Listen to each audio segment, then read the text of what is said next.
Welcome back to Behind the Print podcast, where we feature industry leaders and uncover the creative minds and their businesses within the world of professional printing. Our mission is to provide you with inspiring, actionable resources that elevate your business projects and accelerate your journey to excellence in profit and print. Today's episode is Story People, a collaborative studio, and I'm here today with Ellen Rockney, co-founder of Story People. We will be joined by creators and brothers Gabriel and Matthew Andreas for an insightful conversation with me. So, who are your main groups or communities that you serve? Oh my gosh. I guess anyone who longs for a connection in their lives, or is searching for the words to say to someone they care about. So that's a pretty broad swath. Yes, I agree. I agree. Especially with the all the designs that you have. There's so many creative designs that you have for different occasions and different specialties, different people. I love that. It's such a broad basis so everybody can get a little into it. Yes. Yeah, and So, for our various products, we do supply them for all various genders too, which is nice. Like that inclusiveness, I think, is important when thinking about connection. That it should not bar anyone from wanting that in their lives. I love that so much. That is so inspirational and I think something that needs to be heard more in today's age. So, beyond print, what kind of problems or challenges do you solve for the people who buy your cards and your posters and your books? I think the biggest problem we solve is that sometimes it's hard to find the words you want to say. And Even now. even now. And I love that we have certain stories that are there's one called listening that is I can't I can't speak to what you are going through, but I want you to know that I am listening. So simple, right? But sometimes people can't quite find the words to say that. Or there's one called I'm sorry, that's something like I paraphrase. What is it? It's I'm sorry that we had a falling out. I just Wait, write we're up. gonna go get that card. Yeah, we'll go get it. But yeah, we're Yes, really yes. I looked at Gabe earlier because I feel like, well, I feel like one of the services we really provide is when people are struggling to find the correct words for a specific instance. Maybe you've lost someone, and I feel like it, especially in this day and age, it can become so heavy-handed. If you use the wrong words, it can you're trying to console someone, it can just as easily hurt them more. So we help find the words, whether you're trying to say I love you or I'm sorry or I'm here with you, I see you. Yeah, we provide a different access point into that in a colorful form. I love that so much. Just creating the bridge from feelings to communication, I feel like is something that you guys just blow out of the park. It's something so natural, something so genuine. And a lot of the cards that you find nowadays is just like you were saying, kind of general or a broad spectrum to where you're really creating an outlet for people who, want to give something or say something, but they don't know how. I think we also create a shared experience for people. For instance, we have families, we've been around for a long time, and people come in all the time where they write to say, this story has been hanging on our wall, and now our children have it in their home, and our grandchildren have it in their home, because it becomes a shared family story. We always like to say it's like it's the really what we do is sort of the middle of the story, and each person brings their own beginning and their own end so that it becomes very deeply personal. One of the great stories that you often tell mom is how someone came into the shop one day and they're like, I want the story that's about the fishing with their grandfather. And the story didn't have any fishing.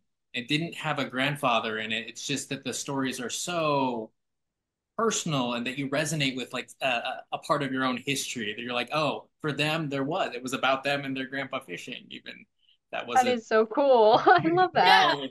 And the story that I have like that is someone who goes, I want the one about the uncle. And I realized we don't have a single story with the word uncle in it, but it didn't matter because it was their uncle. Yep. Yep. I love that. That's so cute. Oh, how fun just to go into the store every day and you just never know what type of people you're gonna meet. No, you don't. So then when you're faced with creative challenges, like someone brings up their uncle, what's your professional approach to overcoming that problem? Hmm. I think kind of tying back into the all-inclusiveness, the stories are often set up in such a way that they will apply to someone. It doesn't necessarily need uncle in it, as that person felt like it was about their uncle. So what's the one about the uncle? Uh, a lot of them could be. A lot of them could be. Yeah, we don't really write cards for events. We write them for people, like, Yep. and and then they're appropriate for an event because they're Hmm. um so personal or inspirational or whatever. Yeah. Yeah, and I love how they're so personal and they really tell a story that, like you were saying, anyone can relate to. Thanks. We love him. Time of story people. My father, he was doing a graduate project where he collected tons of different stories from people. And so if you look at a lot of our older stories, they have this format of he said, she said, and it's not specific to a particular person, but you can easily insert yourself or person X in either of those roles because I feel like we all have people in our lives that these stories could be about. And then Gabe has kind of a different approach. He doesn't love that format as much, so he gets there in a different way. Yeah, I try to write stories so that it could be whoever's sending it is the one saying it. Um, I feel that can be more powerful. It is more direct. Not everybody necessarily wants that direct of communication, but the somehow having an intermediary softens the intensity somewhat. So it makes, I think it makes it easier for people to say what they really are feeling instead of being nervous about how it might be received. That totally makes sense. So, I mean, I don't know if this has come out, but actually, of course, Gabriel and Matthew have the same last name and they are brothers, but they also are my sons. So we could also talk about the joys of working together as a family. Sure, sure. Do you have some stories or joys of working together as a family? Oh, for sure, you guys should talk about the joys. It, well, the challenge, can we start with that? Yeah. I think the challenge is that because we're together so much, it's easy to forget how nice it is that we get along as well as we do. That's a And, great answer. and sometimes tempers get heated, we butt heads, but we're able to navigate that in a graceful way most of the time. So, I feel we all have fairly similar but different views on what makes a good story or a good print. So we know when it gets through the rigorous process of all of our different opinions on these pieces of art that it's pretty good. But yeah, often when it doesn't, that's when we're butting heads. Like, oh, I don't like this part of the story, or I'll have done art to a story that both Gabe and I thought was good, and then we get to the final hour, and Mom's like, actually, I don't like this line. It's like, why? You know, though, in a way, it's like this triple guarantee that it's that each story has made the gauntlet. It's sort of the same way that, you know, we have a bin of seconds here in the little retail area of our studio. Because if there's just a speck, our paper is very recycled, natural, beautiful, thick, creamy paper. And if there's just a little speck in it, that's it. It doesn't go. And it's sort of the same with depends our on stories. If there's a speck in it, it doesn't go. gosh, Yeah, I love that. It makes for a really solid brand, I bet. it does. I mean, we have a lot of loyalty from our people. I think years ago they used to talk about love brands, and someone who worked at the company used to say, "Oh, we're such a love brand." And I go, "Well, we stand for love, that's for sure." But I do feel like it's personal, like we pick up the phone or answer the email. It's really us. It's not, outsourced and outsourced and outsourced. It's just our little crew doing what we do.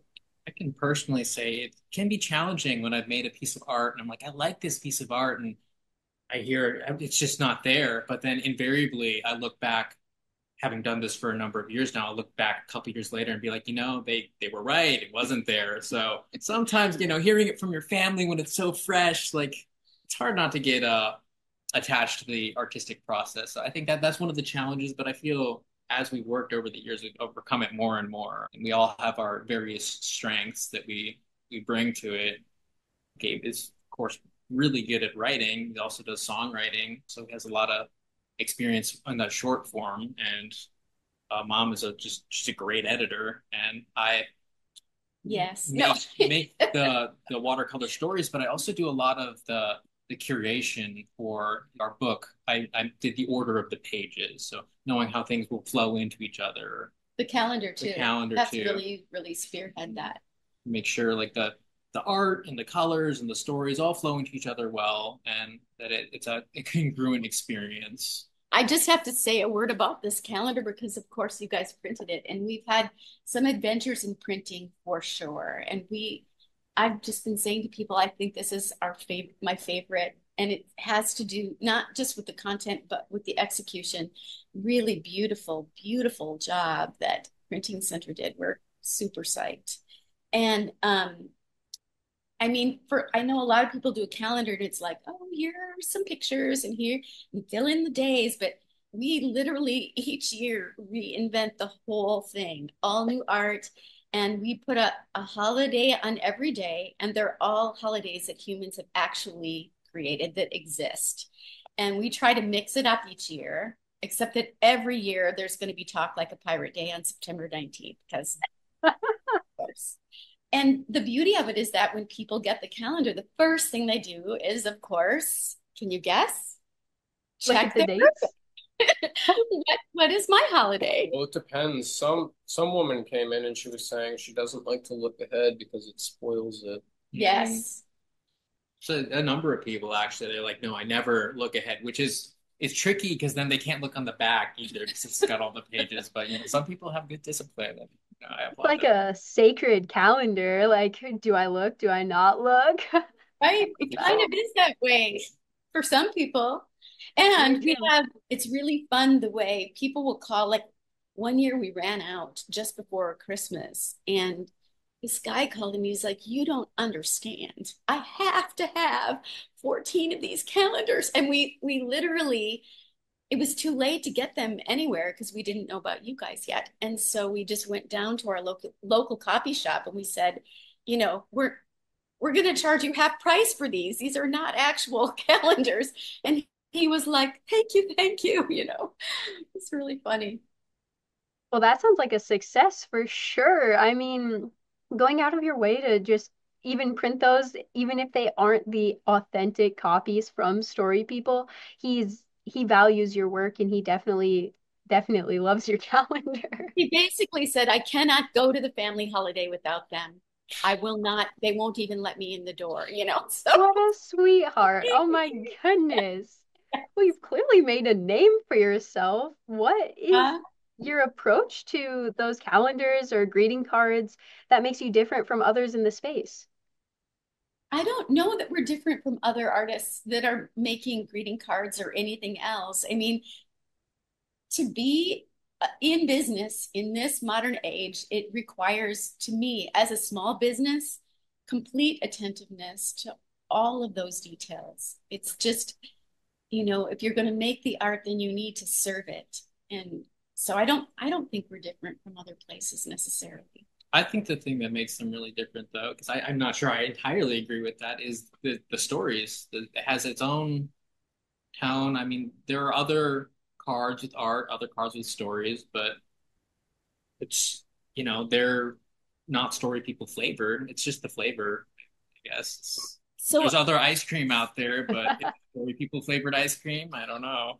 the other product that we've done with you guys is posters because the paper and ink we use is so costly for our art prints, and we wanted to create something for nonprofits, especially thinking of schools and teachers. So we did this line of 16 posters and we printed them with you.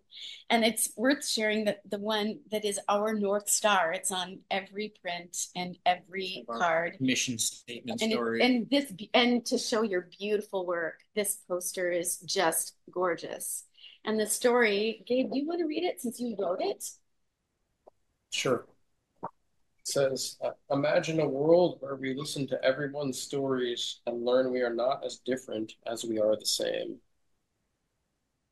Yeah. I need to get one of those for my office. Yay. Yeah, they're good for offices. You've likely had some pretty incredible moments in your career. What are a couple of those milestones you've crossed? The book. Yeah, we finally put a book out. I would say the big milestone was actually realizing that we could pick up the scepter, pick up the torch and continue on with the work that had been done before us. And that didn't happen automatically. It happened accidentally almost, where mom had gotten the company and I started working just doing odd jobs around the shop, including learning how to stamp the sculptures. We're not really doing wooden sculptures anymore. We were for a good long while. See one on the wall there. Yep. At Sun It's in that hand shop stamped corner. and hand everything. Yeah. Yeah. We're kind of phasing out the sculptures because it is a lot of work. But at the time, we were still doing them, and I was starting to learn how to stamp the stories on the wood. Wasn't that easy. Ren makes it look easy, but it's not that easy. So I was practicing using some of my dad's old stories, but after a few times of stamping out those stories, I thought, all right, enough of that, and just started making my own. And then I showed a few to mom, and she was like, hey, these are pretty good. Why don't you do some more? And it just developed organically after that. Yeah. And Matthew, it's kind of a similar story. Well, the stories started coming first in a trickle, then in a flood, and there was a clear and apparent need for new art. So I have, of course, my own practice in acrylic, and some of that is bridged over into styles that I think going back to the original question, like what are some of the hurdles in this stylistic journey? I think one was first integrating into a style that was congruent with the brand but different and still of my own voice. And then another step on that same milestone journey was realizing I can make this my own even more and breaking away. Like now the faces in particular are very, very different. All of it is really quite different. Kind of the original style of Story People. I know when we were very young children, this Story People has this childlike quality, and our dad would watch us draw, and he developed the technique of holding the pen at the very end of the pen. The way they were. And the way we were doing it, and it gives this real looseness. So it's this kind of combination of really loose and free, but with a more developed articulation of some of like the hands and faces. So taking that style and running with it, I feel like it's my faces look very different from the older Story People, but I think I like them. I like them. I think they have a softness to them, and I like incorporating more skin tones in. Just at first I was resistant. I was like, it's hard. If you just do bright yellow, you can see the black line so much better. But now, But it reads, yellow reads as white, as Caucasian. And so now in last year's calendar, I haven't looked at this year's necessarily thinking of that, but I think there was one face that would straightforward read as Caucasian in the whole calendar, because we humans are all the colors, all the colors. I'm a fan of doing the purple faces for that reason. It's just like, it's hard to really get too up in arms about the purple face. Like that's but lavender, I should say more. And the black lines still shine through, and you can get those light tones and skin tones. Yeah, it's pleasant. It's pleasant. Mm-hmm. So while we're on the topic of challenges, I know every creator faces them, whether it's time, resources, or new ideas. What are some of the things holding story people back right now? Oh my gosh. There's a list. There's a list. I would say the biggest one is just the cacophony of things you should be doing, like clamoring in your ear about social media and making reels and responding to all the posts that people comments. And we are a small crew, and we like that. We like the coziness and the turn on a dime aspect of that. But it also means there are so many jobs to be done. Many hats to wear for each person. And like I mentioned to you before this meeting started, yeah, we've been working on the SEO stuff recently, and it feels like we could have someone who just does that at our company. But we have to kind of just do it amongst ourselves. So yeah, it definitely becomes a hurdle. Just the to-do list. That's the biggest. That's the short answer. I think a lot of businesses struggle with that too. So you aren't alone in that aspect, especially with the digital age coming up and everybody's just on social media all the time. It only gets a larger and larger hat to wear. So it makes sense to evenly distribute it and have everybody pitch in on that aspect. Right? Yes. Is there anything else you'd like to share?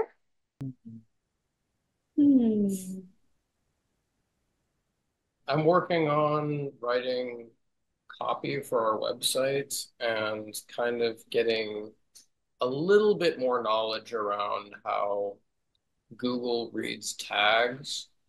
And I think if businesses are interested in having more of an online presence, something that we should have done years ago that we're only realizing that things were not in order now is correctly tagging stuff on individual web pages. And it starts to get into specialized knowledge, but we had like mislabeled all of the main titles of our pages so that Google was reading them and not prioritizing them correctly, or rather it was prioritizing them based on how we told Google that it should prioritize them, but we told it wrong. And that's been hurting us for a long time. So I guess that's something that should really be right when you're starting out. Just make sure you've got that right.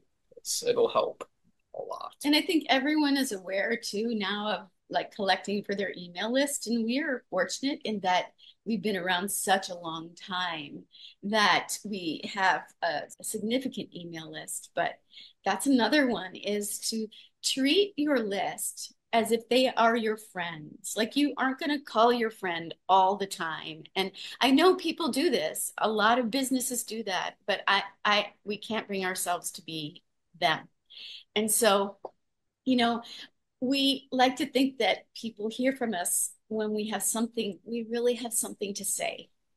And that would be my advice too, is like, how can we be of service to the people who have really honored us by saying, here's my address. You can reach out to me, I'm not sure if it's the best business advice, but it is good human advice to just, as we have with story people, act with integrity. Like we don't peddle white lies about our products. Like sometimes it might be easier just say, "Oh, this is the best," but there are other ones that are good. We wouldn't really say that. Don't speak too soon before you see all of the new copy that I've written. But Okay, maybe our calendar is the best, yeah, but We're no, really, I'm kidding. we're really, it's up there. we're really soft sell in our emails though. Like, They're like the least salesy emails you will ever find. yeah, it's like, how can we offer something to people and then just kind of casually remind them that there are things to buy? That it's something they could have if they wanted. Yeah. Right. Uh, That is so sweet. I love that marketing approach. It's like you can buy it if you want to, if you really want to buy it. here's the That is so thing, sweet it's like though. selling more stuff.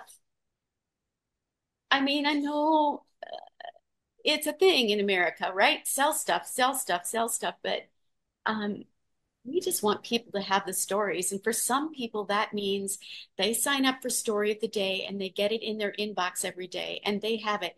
And I know for a fact, because I handle the customer emails, that tons of people forward them to all their friends. And it's like their point of pride that they are the ones to share the story.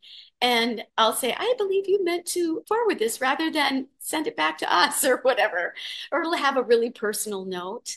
And it makes, I think we're really glad about that, that if that's how they can share the stories, go to it. I love Yeah. that too. That's so sweet. I'm gonna have to sign up for that. So that was my last question. Thank you for sharing your amazing story. But for anyone out there listening who wants to work with you or get in touch or get your cards or get story of the day, I want to get story of the day. How can we do that? Storypeople.com. We've just recently developed our Story of the Day landing page, which is really nice and colorful. You just navigate over there and And sign up. you don't even have to navigate because we are brand new into the 21st century where you come to our website world, storypeople.com, and you're looking around, and then in maybe 15 or 20 seconds, there will be a quick screen that pops up. Would you like to sign up for our email list or story of the day, blah, blah, blah. It's like a box. It's just a box. Yeah. Or storypeople.com/SOTD. Yeah, I have to take a second. SOTD, I'm story of the day. kind of dyslexic. Gotta make sure I don't do TO, Oh my gosh, that is so inspiring. I'm going to head over to storypeople.com right now and sign up for that. Thank you for sharing your journey with us. It's been a pleasure learning more about your process and creativity and the whole world of story people. Thanks for you having so us. Thank you for having much. us. Delightful. Of course. And that is a wrap on another episode of Behind the Print. Thanks to our listeners for joining us as we have explored the artistry and innovation of the printing world. Remember, have a strong vision like story people. Build the right strategy and use tools like print to amplify your message. If you've enjoyed today's episode, be sure to get your sample pack today from printingcenterusa.com and share it with your fellow business enthusiasts. Until next time, keep those creative sparks flying and remember, there's always more to discover behind the print.